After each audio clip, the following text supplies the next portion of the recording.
The Bob Murphy Show, episode 244.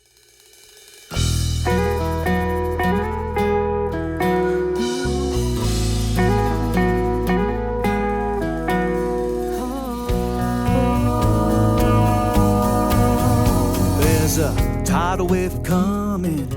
What you gonna do? Get ready for another episode of The Bob Murphy Show, the podcast promoting free markets, free minds, and grateful souls. It's your source for commentary and interviews, conducted by a Christian and economist. Now here's your host, Bob Murphy.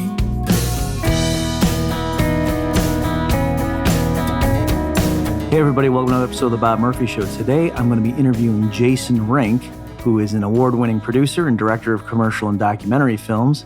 He's worked with A-list talent and celebrities like Academy Award-winning actor Richard Dreyfuss, NBA player Lamar Odom, and Congressman Ron Paul.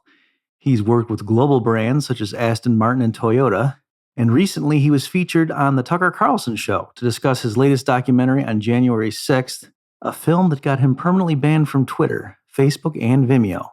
But besides Jason's formal bio, let me just mention I've known him, well, I tell the story, so I won't dwell on it right now. When we get into the interview, we talk about how we met. It was back at a Tea Party event, back when the Tea Party was cool. And anyway, so that's that, and I'll tell the story when we get into the interview. Let me just mention, too, besides the documentary on January 6th, what we're talking about is Jason also has a documentary on Nick Fuentes that came out, and that it was originally going to be shown at Freedom Fest and then wasn't. And so Jason's telling his version of events. So obviously the people at Freedom Fest have their version of events, but I think I play devil's advocate in the interview to give everybody both sides on these controversial topics. And so we report, you decide. So without further ado, here is my interview with Jason Rink. Well, Jason, welcome to the Bob Murphy Show. Hey, Bob. Good to be on with you. I don't think I've ever been on here with you, so it's a first. I'm really excited. Right. I had to mentally run the check, and I was going to say, do I say welcome back? And I said, no, I think I'm just going to say welcome. Yeah. So I will have said this in the introduction, that I record for this, but again, just for people who sometimes maybe skip that and jump right in the interview, I met you. I became aware of you. It was at what's that called? The Tea Party. And It was in Ohio. What was it? Cincinnati? Or Cleveland? Yeah, we were at the Fifth Third Arena. Yeah, something like that.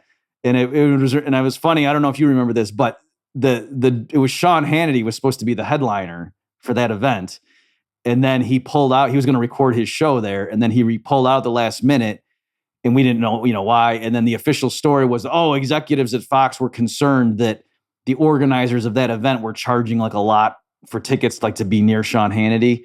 And so the Fox network said, we're not doing it because of concerns over profiteering. Right. So then in my talk, I wanted to let people know that I was going to be selling books afterward, but I didn't, I'm not very markety. And so I came up with a way, and I said, now folks, just to be clear, after my talk, I'm going to be selling books and there will be profiteering. And everyone's like, yeah. Well, it's funny because people who weren't around in the Ron Paul 2007, 2008 days, which that's where I got, into all of this, don't realize that actually, Fox News and the conservative GOP was a little bit skeptical. They didn't know how to take the Tea Party back then. Like, it wasn't a completely GOP taken over thing. And so I know that, especially in Ohio, a lot of the organizers of the organization that did that came out of the Ron Paul movement. And so, or were adjacent to it. And so I remember when I spoke there, I think I spoke on anti-war. You did. Let me just for the listeners. So my point is, like, you impressed me greatly because, by the way, folks, this is in a basketball arena. Like, this was a huge, this was the biggest venue. I think there was like 5,000 people there. Yeah. So it wasn't packed, but I'm just saying it was it was certainly the biggest thing I've done in my career so far in terms of speaking. And so the speakers are all on the basketball court. And I had a joke too that I was moving around. And I said something like, it's just my natural flashbacks. I don't want to get called for a 3-second violation, And so, half the guys chuckled and other people are like, what's he talking about? But you get up and you explain how you had been a pastor and so you're winning all these right wingers over. And then you hit them with, and the U.S. shouldn't be bombing babies in foreign countries. And I was like, this guy's crazy. I can't believe he just said that. Yeah. But you got away with it. Like, they didn't boo you. Like, you had won their trust first, and then you told them, I'm not sure Jesus wants us bombing people, Yeah, it's like, hey, we're sending missionaries and money over there, but then let's blow them up. It seemed like a contradiction. But yeah, so we've known each other a long time. I've been on the Contra Cruise with you guys, helped you guys out with some of the content for that. And you and I have got a history as well in the whole infinite banking world, which is sort of like libertarian adjacent, in my opinion. And so, yeah, we've hung out a number of times, so it's good to chat. And I love that you're having me on to discuss this topic. So, I guess, can you explain a little bit about your background, and then how did you get into making films? Is that the word? Do we call them films now, or is that? Yeah, I think so. I like to. It's like, do people still put out records? Way. I don't know if you can call it that. Yeah, it's like, I'm old school, so it feels more official when I call it a film rather than a video, right? But I had been previously a pastor back in 2003 to 2006, and got involved in Ron Paul's campaign in 07, 08, really opened my eyes up to a lot of the issues that Ron Paul was talking about. I was working in commercial banking at the time. I didn't know anything about the Federal Reserve. And I learned about the Federal Reserve, got involved in Ron Paul's campaign, studied Austrian economics, started saying, wait a minute, soon found myself involved in the campaign. And then this spin-off organization that we were just talking about was sort of the aftermath of like how to organize people for liberty in Ohio after that. And I found myself speaking at End the Fed rallies and such things, and then going on Monday morning into Chase Bank, working in the commercial banking department.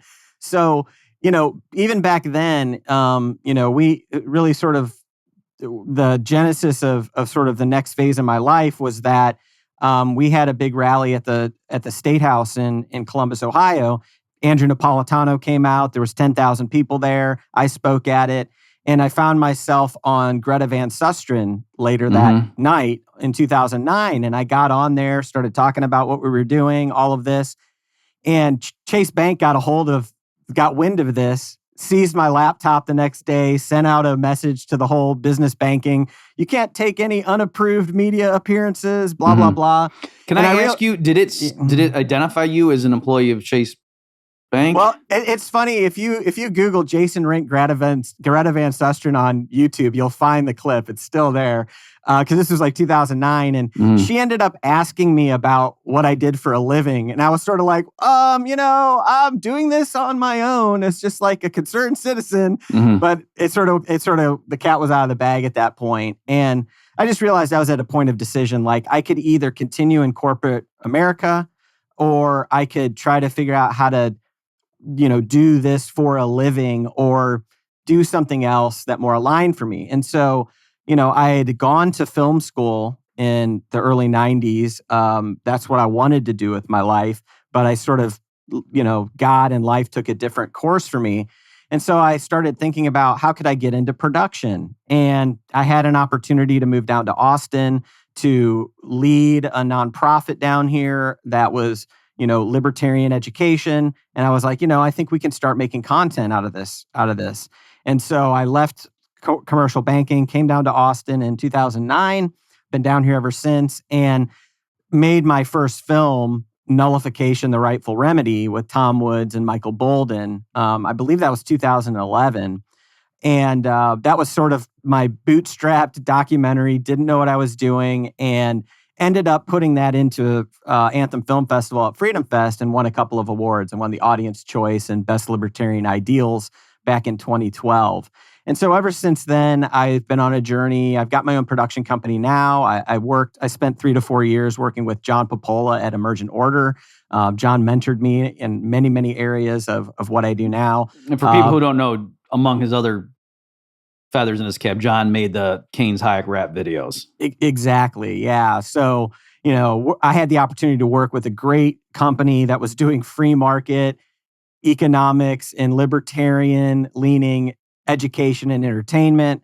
And so that's continued to be what I wanted to do, was create content that would have like an impact, or that would be around the ideas that I'm interested in. So I have a separate production company that does commercial work for corporate clients and things. And then I have sort of my own company where I'm producing other content that is more long form documentary. So now you or just other make things. commercials for Chase Bank. Yeah, exactly. Right. But under a pseudonym, Yeah. they don't know who I am. No, but yeah. So Where your money is safe. Yeah. So yeah. Yeah, I still got to pay for my bills somehow. Yeah. No, I'm fortunate in that I'm very independent. I have a business that the clients that we work with are pretty on board with. They know who I am. They know what I'm up to, and they don't care. Like, we do good work, and I also am funding my own projects right now. So I'm not seeking. I mean, I would love to raise money to make these films, and ultimately I'm looking to monetize the films I'm doing. But right now, I have total independence on what films I make, what I talk about, how I tell the story, which is a lot of freedom for me to have. And with freedom comes cancellation. Yeah, So exactly. Why don't we talk? So I guess the big one where besides, so I guess what's ironic is originally you got pushback even from your Chase, so this is actually goes way back where you're starting to get real world consequences, not just people on the internet calling you names, which is mostly what most of us have gotten. Yeah. So that is true. Yeah. So, but in terms of, really when you all of a sudden got in hot water, and I even noticed this myself, like I could just, in, our dealings with various, like it was after the, well, you tell the story, but it had to do with the ostensible insurrection of January 6th. And you were near there. And then why don't you tell us what happened? Yeah. So, the Tea Party story we told earlier is really a perfect segue into this because leading up to the 2020 election, I voted for Gary Johnson in 2016, wasn't like a MAGA guy, but saw some things happening over the course of Trump's presidency that helped me understand that, no matter what the problems with the right might be that will go off into authoritarianism, they don't have Hollywood, corporate media, woke corporations, academia, the schools, whatever, sort of in their back pocket to help them accomplish those things through shaping culture and propaganda. And so I started to see that really the left is the force that needs to be stopped, as I'm defining it, because they have all those cultural institutions. As I started to see that, I started to recognize that it's possible that you could support Trump in an election as a way to sort of buy time, or it could get a lot worse based on what I've just laid out under a Biden administration. And so as I was moving to 2020, I was starting to think, I might actually vote for Trump this year. And as we got to the election, and people that I was following and things on Twitter and Facebook, I had like 4,000 friends on Facebook. I had a couple thousand followers on Twitter. I started seeing this election protest, the election integrity movement start to bubble up. And for me, what I really saw was that it was like the Tea Party, but a little bit more anti-establishment, or much more anti-establishment. Because when the Tea Party happened, it was quickly taken over by GOP insiders. And it really made it very ineffective. We get Rand Paul and Thomas Massie and Justin Amash and a few others out of that. But ultimately, it failed. And so what I saw with Trump was that he had energized a group of people who really recognized these other forces of the deep state or the establishment that were against him. And so I thought, this is going to be an interesting story. That's just all I thought. I thought, this is what's happening right now is going to be something. I want to be there. So I initially started I really reached out on Twitter. I created a little video, sent it to, or tagged Ali Alexander, who was like running the Stop the Steal movement. And he messaged me back. Hey, Jason, just for the benefit of people who might either be foreign or are listening to this down the road, just define what's Stop the Steal. What is that? Yeah, so Stop the Steal ended up being a grassroots series of rallies and protests and an online organization of people around who believed that there were significant questions about the 2020 election. Were they up and running even before the election happened? Like they were looking at the procedures and the voting, the mail-in ballots and stuff and saying, hey, we got to pay attention because it looks like they're going to steal the election. It wasn't just past tense. Yeah, I mean, if you go back in a few years in history, you'll see that Ali Alexander, who ran the Stop the Steal organization, he's been sort of a political strategist and a very effective online organizer and was involved in some other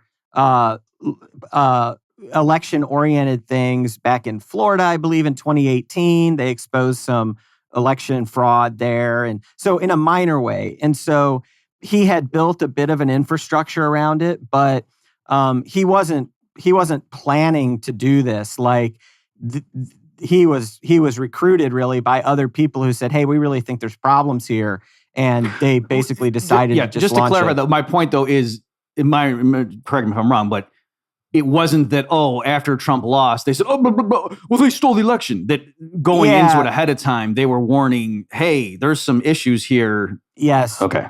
Yeah, and even people like Ken Paxton here, the AG of Texas, in June of 2020, I think, he warned Trump about some things that were happening because Ken Paxton had to fight like 13 lawsuits or court cases that he had to win to prevent like millions of these mail-in ballots from being sent out because of the lack of chain of custody that was going to be around them. And so there was a number of people warning and saying things to the Trump administration prior to that, people who had been involved in things before. So when it all started to go down, they said, well, we're going to rally around this. And so it was not officially aligned with the GOP or the RNC or even the Trump campaign initially. It was really one event in D.C. I want to say it was like the weekend after the election. There was a big, huge rally in D.C.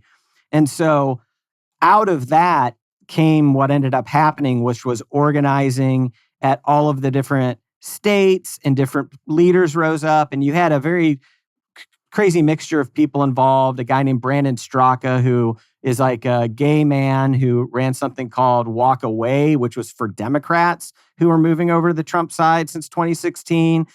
He had like 500,000 people on a Facebook group. Those people got involved. You had a really crazy coalition that came, Alex Jones, Nick Fuentes, just all these different people started to get together.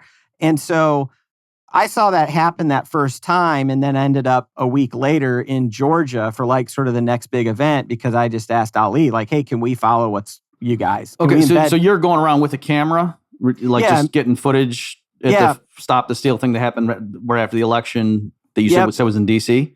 Yeah, I was on the road for like the next 10 weeks with a filmmaking partner of mine, and we were like riding in cars with the organizers. We were behind the scenes. We were covering hearings. We were interviewing the people involved and all of that. And we just were like, hey, we don't know where this is going, but we're going to document it and make a documentary from the inside. Right. And so all of that led up to January 6th, which was going to be a Trump rally, followed by speeches by a lot of these different leaders and speakers over on one side of the Capitol. And so at the time you're making this, you're thinking the documentary is going to be the coronation of Emperor Trump.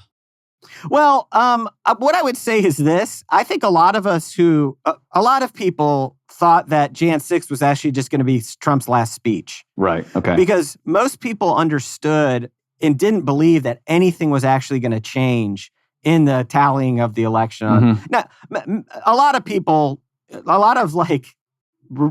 regular people on the ground, were like, hey, a lot of Q people who were like into the conspiracy rabbit hole, thinking that there was this double secret plan for Trump. And, so you had plenty of people who thought that was going to happen. But I think that a lot of people who were in leadership, who were organizing this stuff, recognized nothing was really going to change, and that Trump was going to give his last speech as president on January 6th, which is what generated what I think was close to 1 million people that day.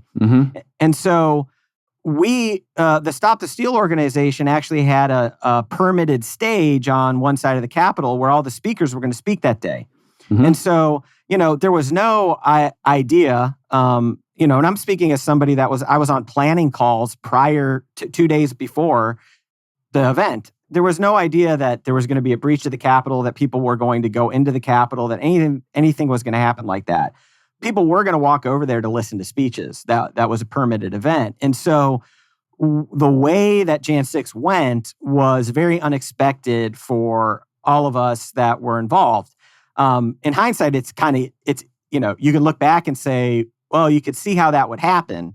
But, that was not a planned thing. And so by virtue of making a film on Stop the Steal, I find myself with a camera crew, in DC on January 6th. Mm-hmm. And just to transition quickly to the first cancellation I've got, the other bit of information is that in December, as we were going around the country, we had interviewed another guy who was sort of this odd character from Arizona who was at all of these different events, dressed up really strangely. And we did a sit-down interview with him in December of 2020, talked to him about who he was, what he believed.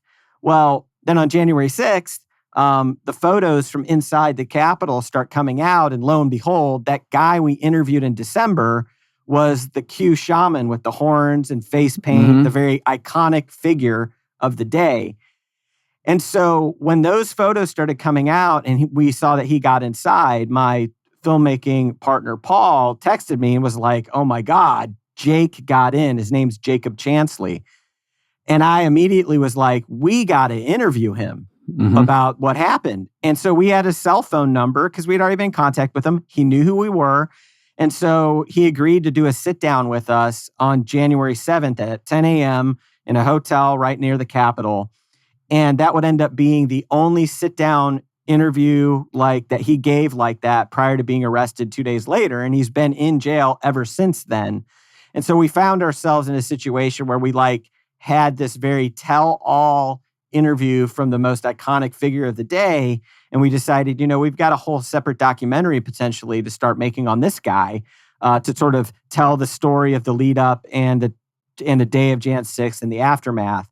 And so that's what sort of pivoted our project to start working on a film about him, which leads me to putting out the first trailer for that film, about a week after January 6th. And that's where all of my trouble began. So can I ask you, now hang on, is his name Jake Angeli or Jacob Chansley? His given name is Jacob Chansley. He goes by Jake Angeli. He doesn't like the moniker Q Shaman, but you don't get to pick the names people give you in the media, right? Right. Okay. So, did you, before you, I'm curious to talk a little bit more about him, but did you know in December when you were interviewing him, did you have any inkling that this guy might be a bigger deal down the road? Or was it just like, hey, look at this guy, let's get him on? No. And was he dressed, I know you said he was dressed strangely, but was he as strangely as January 6th or? Yeah, no, he had showed up because we went to Arizona a couple of times and he was in Arizona a few times. So we'd seen him, we'd filmed him, never talked to him or interviewed him.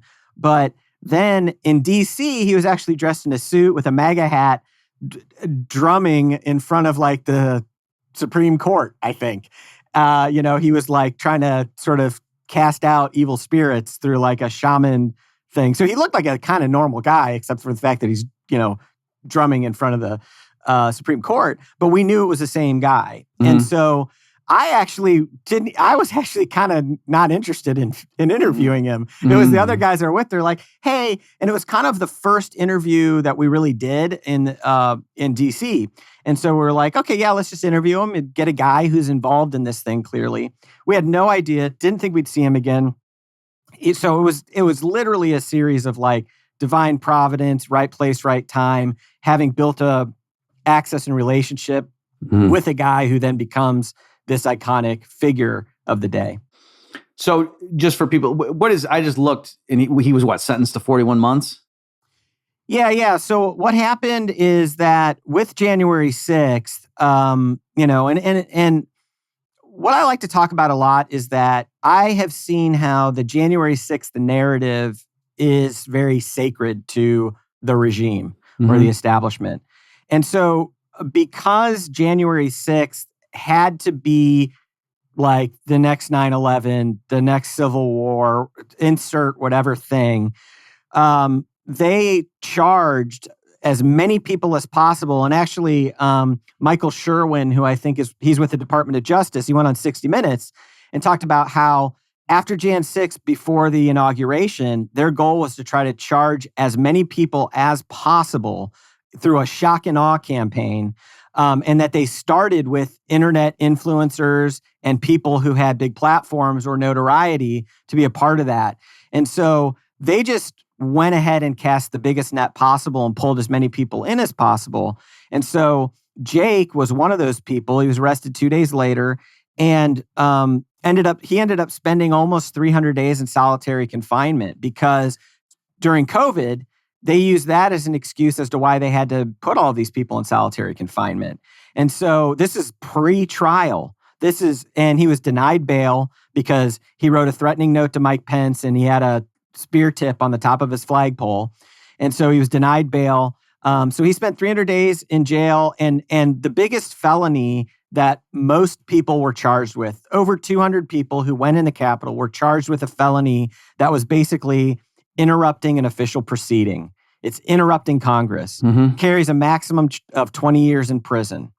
And so that charge was put in place and has generated many, many plea deals because these people started to recognize they might not get a fair trial in this whole situation. And if they don't, that they're facing 20 years for a felony. So Jake ultimately was never charged with a violent crime. He was never charged with insurrection. The biggest charge he ever had was interrupting Congress. He pled guilty to that charge and received a 41-month sentence. He received credit for time served prior to sentencing. He was just sentenced in November, so he's got another close to 2 years that he will be serving if he serves the full time. Okay. So as far as the blowback on you then, so you meant, just can you reiterate, because I think I interrupted you.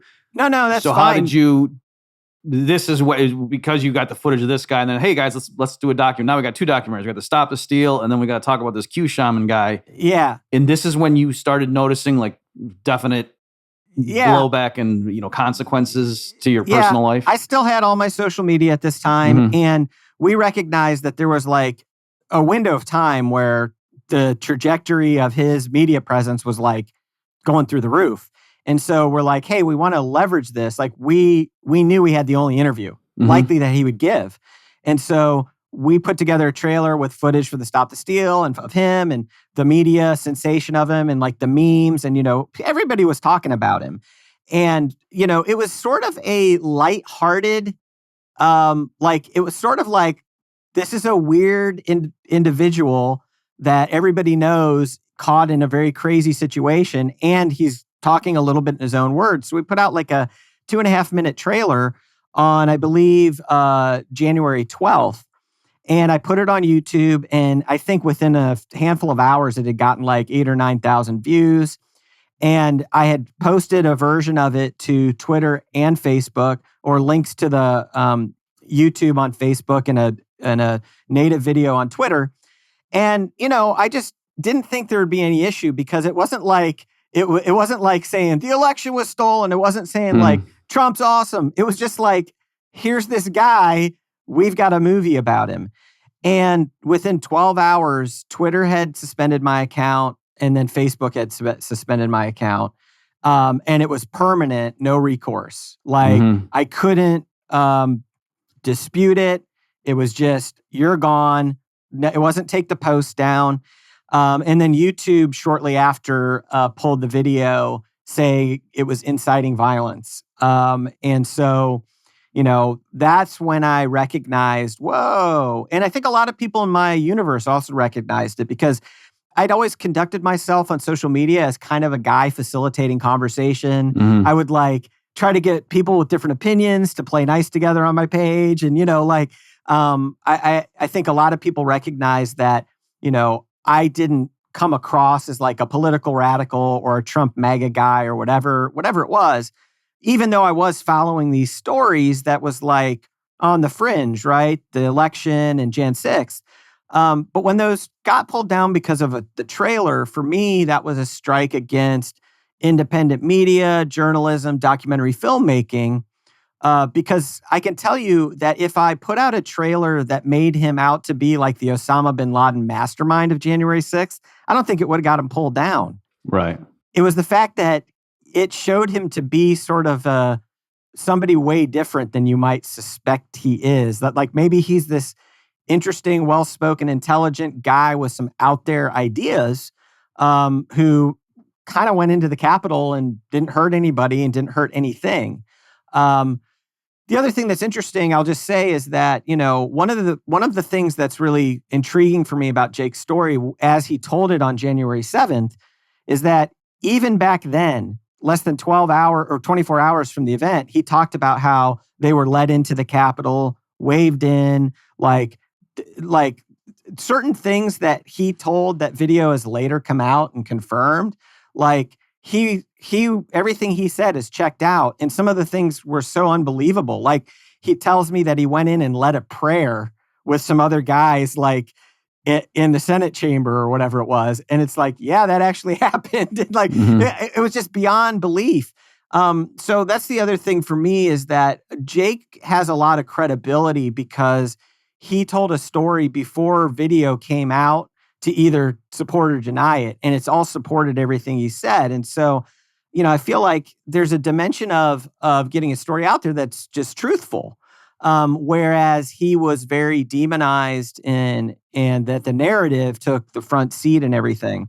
Mm-hmm. So yeah, have you confirmed his claims that there's underground chambers where they're working on anti-gravity spaceships? I did not. We did not get there, and I don't think we have the footage of that. By the way, so just for people who know, so was that your interview, the earlier one? Because after he became famous, there was a release from something he had given in an earlier thing where he was talking about this global network of the elites and da-da-da-da-da. Yeah. Was that your footage or was that somebody else's? I don't believe so. Okay. We have two interviews, and the one before Jan 6, he's talks about a lot of like kind of out there stuff. So, but just so you know, I mean, I'm doing that for comedic effect, but I'll link to it, folks. So right now, remember, everyone, go to bobmurphyshow.com/244 for links to all the stuff Jason and I are talking about. But I did an episode saying, here's what he's talking about in the clip that, you know, went viral, where I wasn't endorsing it, but I was just saying, he's not speaking gibberish.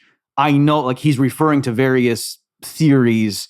Yes. And let me just make sure you know, this is what he's talking about. And there's, you know, people, anyway, so. Yeah, well, and it's something that I think people would be wise to understand about the QAnon phenomenon is, like, my experience of the QAnon phenomenon and like the Q mindset is it's sort of like the Golden Corral buffet of conspiracy theories. It's like they all find their way into it. It's like the granddaddy of globalist, you know, conspiracy, you know, it brings them all in to a certain degree. And so it's like talking about the Federal Reserve, talking about secret tunnels, talking about lizards, talking about, you know, whatever, the fake UFO phenomenon that's going to be used to bring in global martial law. Like, whatever it is, it's kind of finds its way in there. And then at the core of it was this idea that Trump had this secret cabal of white hats that were going to just let things play out to sort of then finally take all of the bad people away in cuffs, you know, on Inauguration Day, which was obviously not true. When we interviewed Jake on the 7th, he still believed Trump was going to be inaugurated like 2 weeks later. And anybody who watched Jan 6 go down is like, hey, listen, I don't know what might have happened before, but it sure ain't going to happen now, right? Like, you know, so... so very unconventional beliefs. And can I ask you, Jason, so for the benefit of people who might have missed these details, so when you were saying like how he was claiming we were let in, where there, yes, footage did emerge where at least on certain entry points into the building, the cops, you know, the door was open and the cops were saying things like, you might not agree with it, but respect it. And presumably what they meant to the people marching in was, I know you don't like that Biden won the election, but, you know, don't, you know, just, hey, this is a democracy, whatever. Yep. They weren't saying stop in the name of the law. This is an illegal entry. Like, and so there, and there were people. So I could see how, yeah, you're in a crowd to see Trump. He says, we're going to march down there. You're just following the crowd and you're walking in and the cops are opening the door for you. Yeah. A lot of them honestly did not think they were doing anything illegal. Yeah. Yeah. And, I on the other side, it's like the Capitol Police were overwhelmed, like 100%. Mhm. They were totally understaffed. There was like hardly anybody standing on the Capitol lawn in front of the reflecting pool to stop the first wave that came in. And that's a whole side conversation, but it's like, at a certain point, what are you going to do when you're overwhelmed? It's like, well, you might as well try. I mean, right. Yeah. Like, what are you going to Obviously, they're not start the just going to pull confrontation? their pistol and start their handgun and start shooting people. So, Yeah. And, I don't want to, that again, getting into the details, but it's like, it was a very crazy situation. And, but at the end of the day, it was turned into something where the Department of Justice has been weaponized against many people. The Jan 6 committee was pulled together, has been used as this massive, broad, overreaching thing. I've been contacted by the January 6th committee. They want my footage. I've not been subpoenaed for it. But I'm just a guy making a movie here. Mhm. And it's like, they want me to come in and give them everything I have. And so, so then when I got canceled and lost those social media accounts, people don't know the way this works, but like once you're banned personally for life on Twitter, you can set up other accounts, but eventually they all get taken down because evading permanent suspension is a violation of the rules. Mhm. So you can set up other accounts. People are like, you're not suspended forever. But it's like, no, I've had 6 accounts taken down. In fact, I just had my last account taken down within the last week. Right. The thread you and I were using to set up this interview, I went to go check something and it wasn't in my inbox or whatever you call that anymore. Yeah. Yeah. So once I get up to about 500 followers or 1,000 followers, like I get on the radar. And I'm not hiding who I am. I'm not writing under a pseudonym because I'm trying to use it to bring attention to what I'm doing. So that continues to happen. I also, have another short film that I'm working on called The Most Canceled Man in America. And that is a film about a guy named Nick Fuentes, who is a very controversial figure on the right. He runs a talk show called America First. He's like 23, 24 years old. He's been accused of being a white supremacist, white nationalist because of his views on race, immigration. And, we met Nick during the Stop the Steal movement. And something occurred in his life that we thought was really newsworthy. And so we decided to make a short film about that. But when I uploaded a rough cut of that video, a private link, it wasn't even public, Vimeo, which is a big video platform that especially people with video production companies use it for internal review of videos. I had 4,000 videos on that channel, been there for 10 years. I spend over $1,000 a month on my account, about $2,000 a month. And they told me, hey, listen, you're gone. Gave me a week to take all my videos down and said, you need to go find another platform. And so it's continued to be waves of things that I've experienced. And it's not just been the one film. I lost other accounts that were related to our movie, The Steal, where, thesteal.com, people can go there and check that out. And that's the film on the election that's, again, in post-production. And we had those accounts taken down because those violated, the rules around, not talking about the stolen election. And so, what I found myself in is I'm making 3 projects. They're all on a different aspect that is cancelable. Jan 6, if your story doesn't toe the narrative, you're likely going to be canceled about it. The election, if your content doesn't toe the narrative, you're likely going to be canceled. And then Nick Fuentes is literally the most canceled person in America, and had the FBI seize $500,000 from his bank account, put him on a no-fly list, didn't charge him with a crime, but they did that because he was present in D.C., never went in the Capitol. So it's sort of all connected, and it's like I've found 3 different specific places where I could make different content and continue to lose accounts on it. And so I say that I'm the most canceled filmmaker in America. I actually believe that's true now, especially since my latest run-in, which is that our film, The Most Canceled Man in America, was taken off of the schedule at Freedom Fest. Okay, so I do want to follow up on that thread, but just for people, what caught my eye was, and this wasn't on my radar, and that's why I was intrigued by this. It's like what, a 21-minute documentary on Nick Fuentes? Yep. So is that you're saying they seized $500,000 from him? Yeah.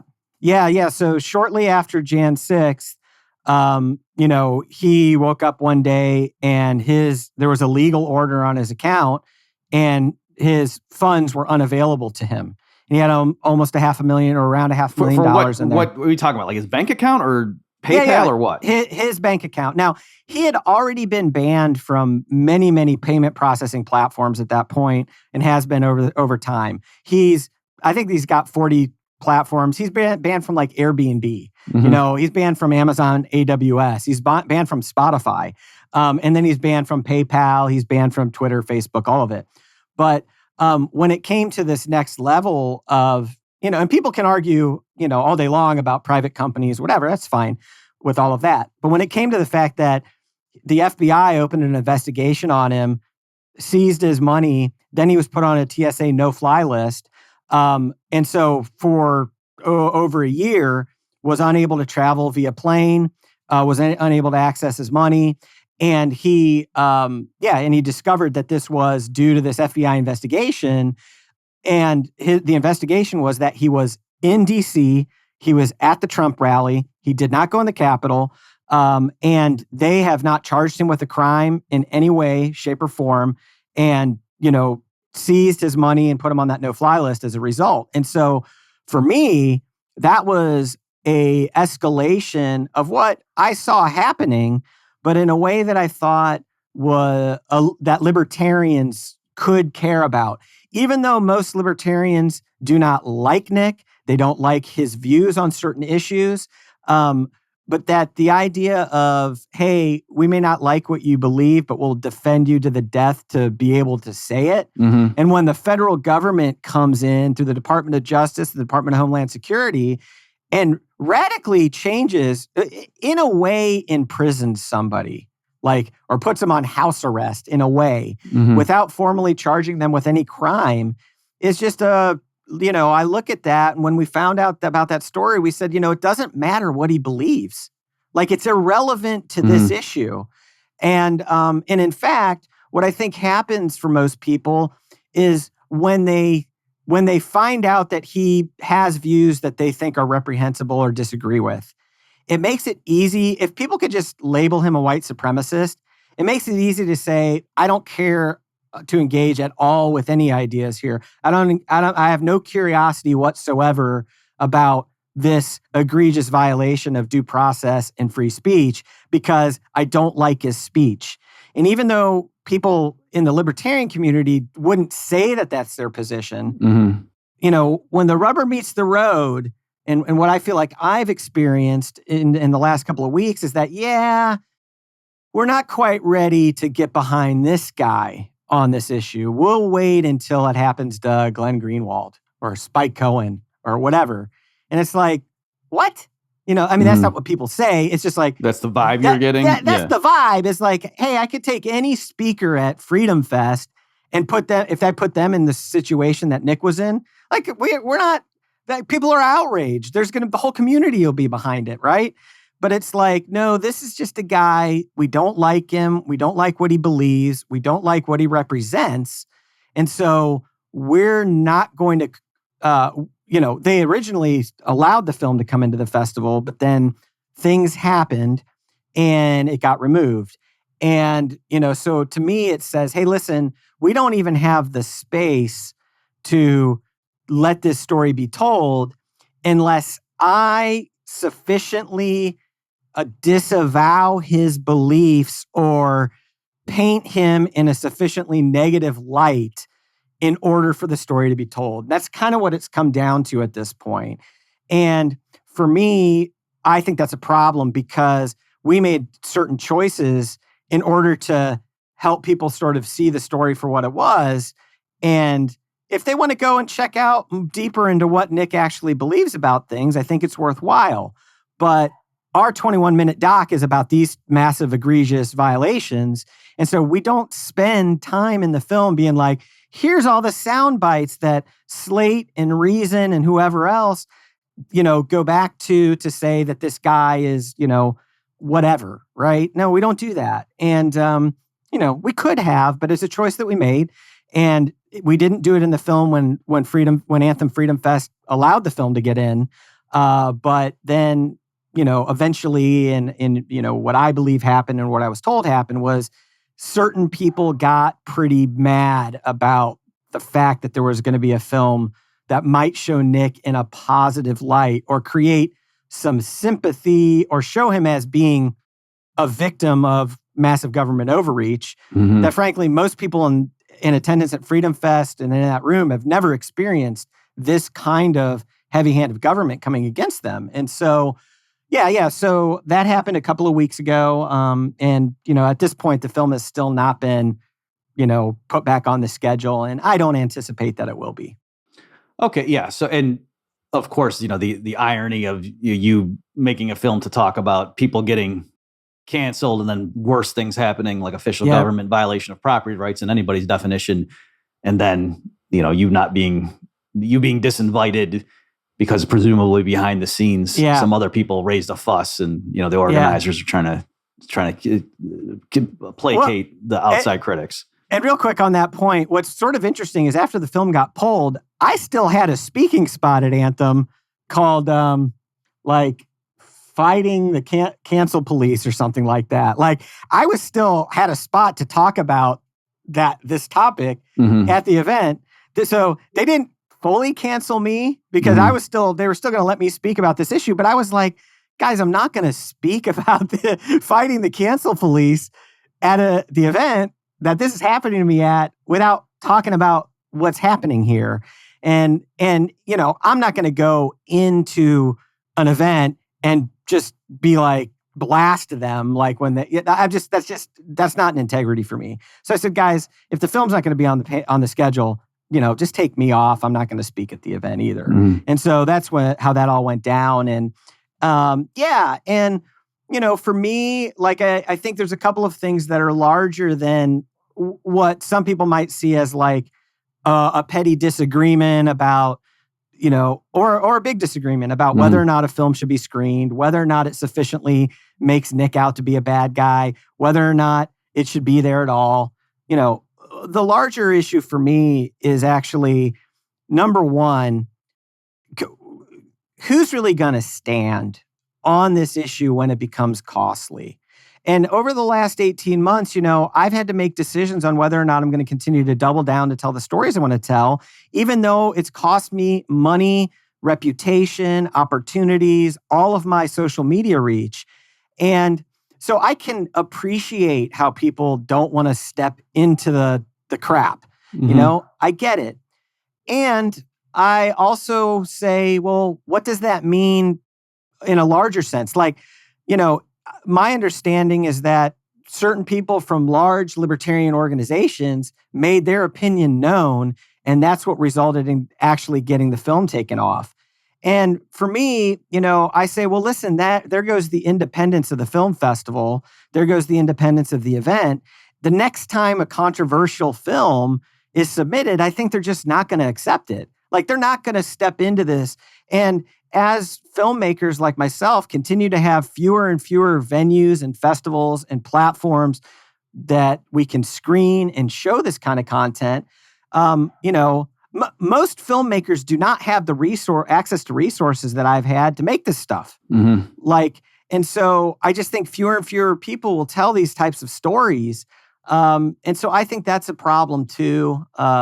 So I think there's bigger issues at play that have to do with what libertarians really believe, what the organizations that are the most well-known really believe about this stuff, and who they're willing to allow the government to take their rights away without caring about it or saying anything. Okay, let me play devil's advocate here and come up with, I think, what prima facie is a reasonable sort of mainstream beltway libertarian type objection to what you just said or point of view, and then let you respond. Okay.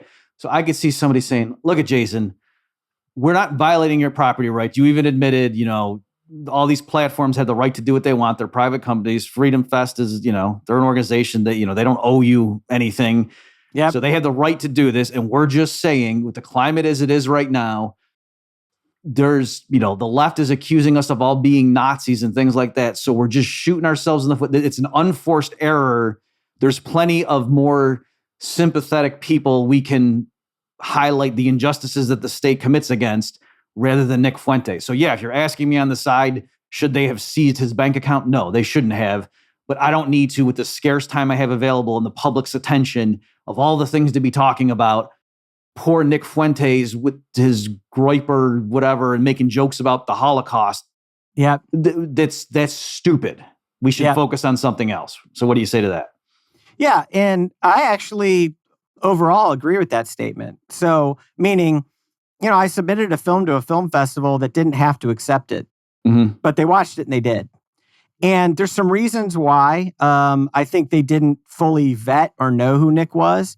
And, on one hand, and because we don't really get into the details of that in the film, it's a short film. But, on one hand, I'm like, well, there's almost no excuse for that if you're running a political event in 2022. It didn't occur to me that they didn't know who he was, or at least I'm willing to admit that. And so if they would have rejected it initially, I don't have a problem with it. The fact that they ultimately rejected it, and I believe it was a result of, you could even call it clearer heads prevailing, which is like, because they heard from Reason and Cato and MPI or whatever, whoever they heard from, then they were like, they changed their minds. Okay, that's also fine, meaning that's what happened. The problem I sort of have in the whole thing right now is that I believe certain people want to maintain their independence that they claim to have, and publicly on Twitter said they weren't pressured, didn't receive. They basically denied that they did this in response to what I would say are sponsors and exhibitors of the event. And I even understand that. I'm just a random guy making a film, and you've got exhibitors that spend $10,000 to $15,000 to be there. I understand the economics of that. Now, I would rather an organization admit that that's what's at play than to try to create a scenario that's just like, we just had second thoughts, which is a bit how it's played out in their public statements around it. And that's not what they told me when I talked to them. And so for me, it's changed a little bit in that I just want to say, hey, so the film is probably not going to come back, and that's okay with me. Like, I'm not even that concerned about that.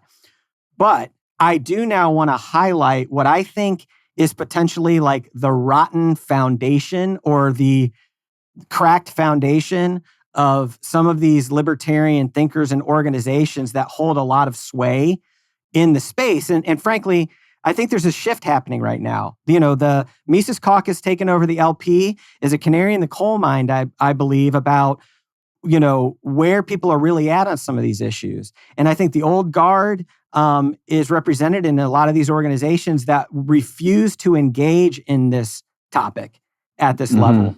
So that's one thing I would say. The second thing I would say is that what people should also understand and appreciate is that Nick's power and popularity, let me say, has only exponentially grown as he's been canceled.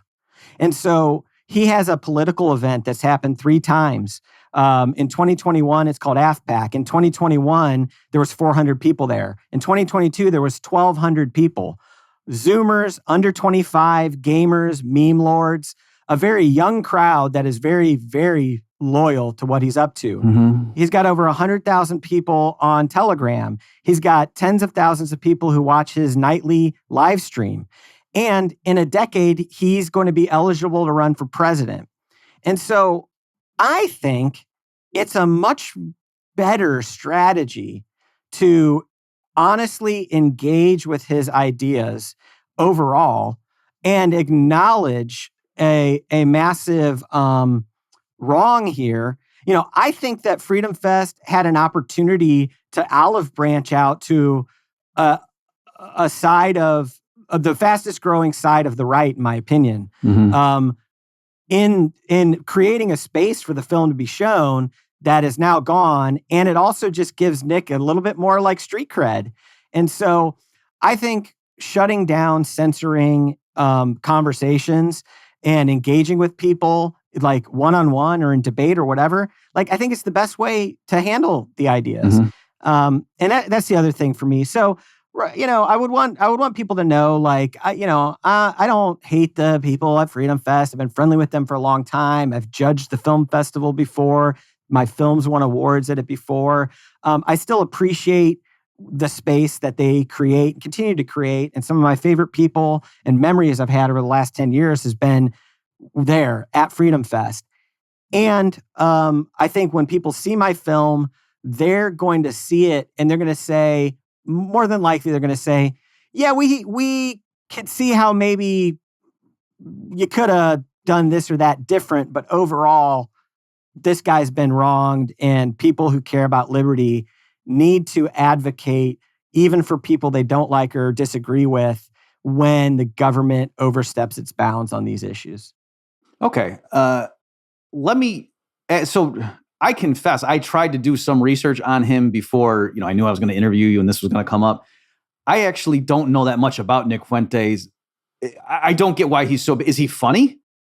Yeah. I mean, yeah, that's the other thing. People don't understand really the culture that he's created. Let me take a step back. I think a lot of people who are old, I mean, dude, I'm 47. Okay. So, I mean, I'm not even close to a Zoomer, but like, I don't think that people in the Libertarian Party or in any of the political parties have their finger on the pulse of what's happening in this corner of the movement. When I say the movement, anti-regime. Let me just put it that way.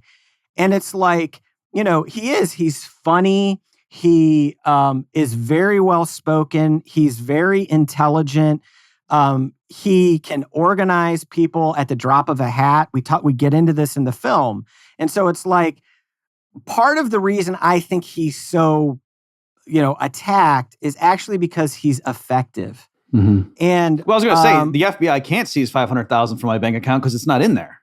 Yeah, right. Yeah. He managed to generate that kind of money over a few years with like super chats and other means, like massively popular following. And so and I'm not gonna like what Nick believes is what he believes. I have my own opinions about what he really believes and who he really is, based on firsthand experience. I've spent days with him. I've consumed hundreds of hours of his content. We interviewed different supporters. They're not in the film, but, and so like, I've actually engaged with the ideas. We were actually not even going to put our names on this film when we started working on it. Cause I was like, there's no way, this is death, it's so toxic. And then as we started to dig into the story, I was like, this is too important. Like, it doesn't matter. And I also started to see Nick as like a real human being, because he is. Like, at the center of all this stuff is like a person who's having their rights violated. And I think we could use more of that, frankly. Like, and people might hear this like I'm some big defender of Nick. And it's really not true. Like, the truth of the matter is this is the only time I've done an interview with somebody and created a piece of content where somebody said, hey, can you just make sure people know what you disagree with about that person? Right. Like, and put it in the film. And I'm like, I'm not being asked to do that about anything ever. It's like, I can say I disagree with the views of almost anybody I would ever interview or make a piece of content about. But what we know is that there are certain areas where people are so afraid to be painted as a sympathizer. It's on a few issues. And it's like, look, who I am and my reputation is what I put out there. Like, I don't play the guilt by association, and I'm trying to make the strongest, most compelling and interesting piece of content I can about provocative issues and the issues that people aren't talking about. And so as a filmmaker, that's what I see my job as. I think that it's up to the viewer to have an experience. And I am trying to accomplish something in the mind and the emotions of the viewer. I think a lot of people will go down a rabbit hole to try to find more about Nick, and they'll find things they like and they'll find things that they don't. And that's fine. It's been covered extensively by other people who have done pieces on Nick that hate him. And it's like, I don't hate Nick. Like, I actually think he's a pretty courageous person for what he's done. And I think what's happening to him is wrong. So, but that doesn't mean that I endorse everything that he talks about. It's like, I wouldn't say a lot of things that Nick says. And not just because I'm afraid, it's just like, no, I don't believe that, but that's not the point. And I think that that's what I'm trying to do is get people to understand that that's not the point. And even in the way we crafted the film, we did it in a way to try to get people to understand that if you put anybody else in this situation, you would think it's wrong. Well, why not? Well, why not him? Right. And I think it forces people to confront some of their own biases, and I think could lead some people to have a better, more consistent grasp on their positions on liberty when it comes to these things. Okay. Yeah, I think I get where you're coming from. And again, folks, I assure you, I'm not trying to just be coy and, I don't really know who this Nick Fuentes is. Was it the Marjorie, what's her name? Taylor Greene? Yeah. Or Green Taylor? Is it Green Taylor or Taylor Greene? Yeah, Marjorie Taylor Greene, yeah. How she's, I didn't even know who this kid was. I was speaking of the, I'm not trying to, I'm being serious. I did try to research. To me, I went to his Wikipedia page and some of the shocking things, and it looked like the most reprehensible statements were clearly jokes, you could say, in poor taste, but where he's being ironic. My enemies are saying this about me, so let me lean into that. Yeah, everybody, I love Hitler, ha ha, Yeah, he absolutely has leaned into it. And because he's been canceled now, here's one thing I want to say. Being deplatformed empowers you. The one thing that I'm taking away from all of this is I feel more free to say what I think now than I ever did. And it's really weird, but I didn't realize how important that is in having personal freedom. The ability to say, now, a lot of people might not be able to hear it because but I can say what I actually believe. And I'm not that concerned about whether my libertarian friends care or the think tanks are going to ever write me any checks or whatever. I know that I carry myself with integrity. I know that I have beliefs that I'm more than willing to stand behind. And I'm not afraid of engaging in conversation or exploring ideas of people that I disagree with or that I think are, toxic. Right. Okay.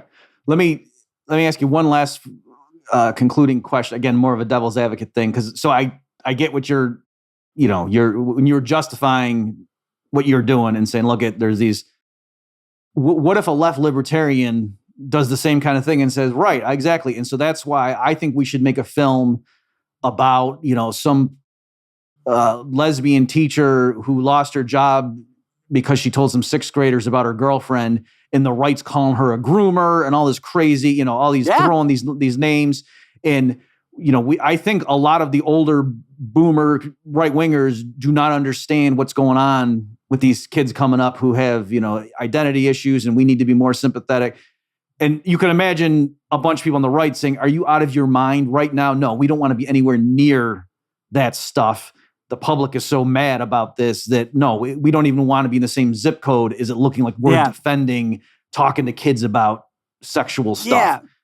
So go ahead. Yeah. And listen, what I say is hey, that's totally up to them. That's their choice, whatever. Meaning to create a piece of content or put somebody on a platform or whatever. I really have a lot of interest in actually pursuing some stories down that rabbit hole, frankly. And it's all I'm saying is that's not me. Me as an independent creator, I'm interested in finding a different angle that tends to challenge the prevailing narrative or propaganda or whatever, And I'm not afraid to go against what the current right-wing talking points are against it, or left-wing talking points. I mean, National Review was one of the organizations that I heard reached out to try to get them to take Nick's film down. So it's like, and so I think it would be interesting to see stories about the people at the center of being canceled from their jobs because of how they've engaged in this, gender thing. Like, I think it'd be interesting. I think it'd be interesting to have people humanized and for them not to just be a libs of TikTok meme, And so, and not to say that, like, I would necessarily, like, I would want to go where the conclusions lead me. I might still think it's, what's happening in those classrooms is wrong or whatever. But yeah, so it's a hot topic. It's very controversial. And for whatever reason, that is what calls to me. And I'm like, oh, that's where I really want to dig into. So as a filmmaker and as a guy, as a thinker, that's what gets me going. I don't expect everybody else to be that way. I'm just saying, I'm going to do me, and I'm going to make the kind of films and stories I want to make. I'm relying on the fact that I think there is an audience of people who want to see courageous stories on the fringe and on the edge that get people to think, and that I don't have to spoon feed people all of the answers.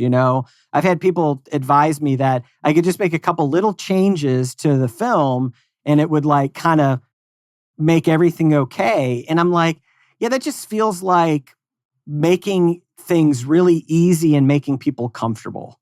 And I don't want to do that. So, I think I stand, like I said, I don't expect any festivals to let me in with any of my films. And I hope they will. And I would hope that Freedom Fest and Anthem Film Festival will continue in the future to take a chance on provocative films and not, take them down like they have mine. And I'll likely submit future films to them again and see what happens. But as of right now, like, if people want to see this film, we are likely going to be having a screening somewhere in Vegas at the same time Freedom Fest is happening. And we're not having a counter festival, but it's like we're going to find a place to show the film, and people that want to check it out can.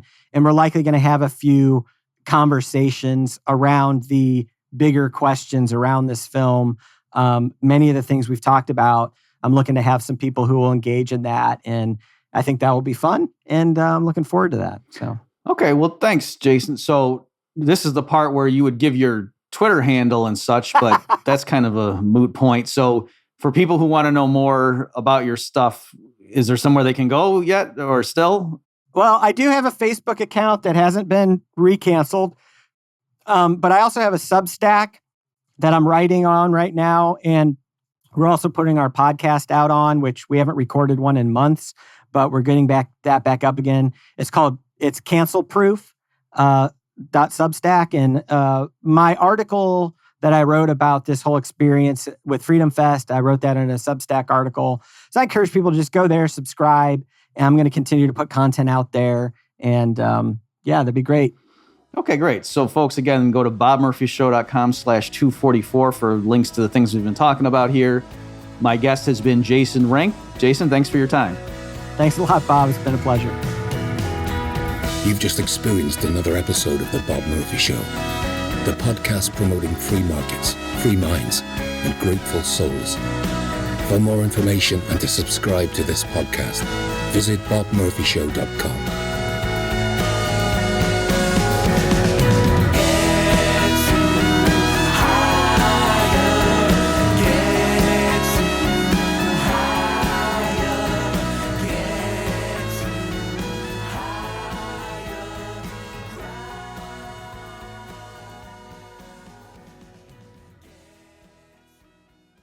Hey, everybody, just your usual reminder. If you like what you're hearing here on the show, please consider contributing. Any amount helps, and recurring monthly contribution is the best of all. For more details and to see the special perks you can get, go to bobmurphyshow.com/contribute. Thanks.